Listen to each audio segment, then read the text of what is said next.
Gentleman from Tennessee, Mr. Rose, for 5 minutes. Madam Speaker, on Monday, President Biden released a budget proposal calling for the highest sustained level of government spending in American history. Unfortunately, despite record high inflation caused by his administration's reckless and out-of-control spending, President Biden's budget request fails to fight inflation and leaves our military woefully unprepared if enacted as is.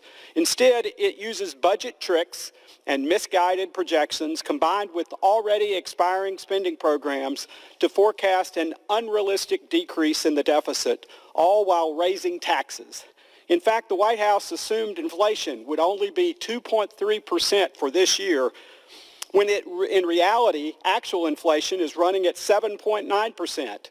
Furthermore, they used an extremely low interest rate forecast, even though the Federal Reserve recently raised interest rates and signaled more rate increases would be on the way. Worst of all, they take credit for the temporary spending programs used to combat the pandemic that are already set to expire and are calling it a spending cut.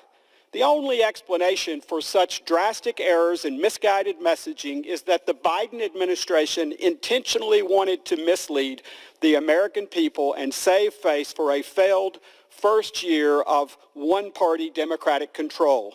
It's absurd that President Biden thinks he can pull the wool over the American people's eyes and fool them into thinking he is taking the issues of inflation, the debt, and the deficit seriously. But we know that's not the case because President Biden and congressional Democrats spent trillions of tax dollars during the first year of complete Democratic control to enact their ultra-left-wing agenda and satisfy their so-called progressive base, resulting in an increase in inflation every month President Biden has been in office.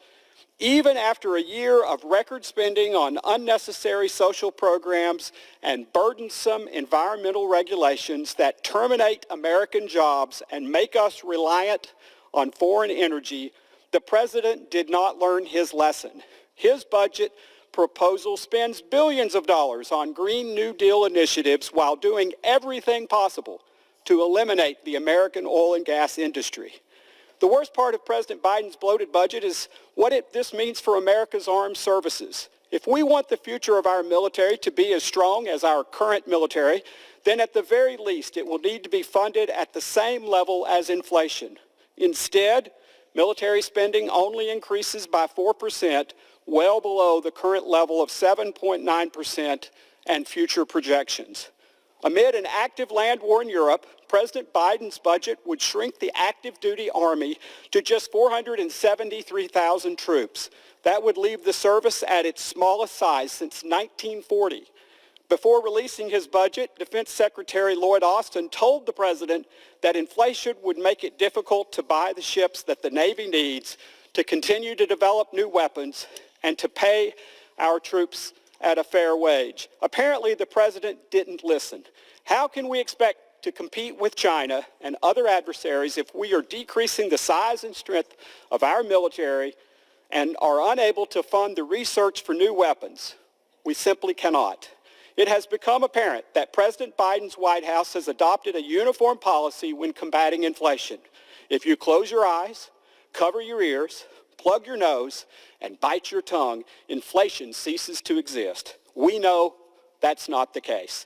Madam Speaker, I have repeatedly called on the president to unleash America's energy independence, rein in government spending, eliminate the burdensome taxes and regulations on job-creating industries and families, and return to the policies that put America first.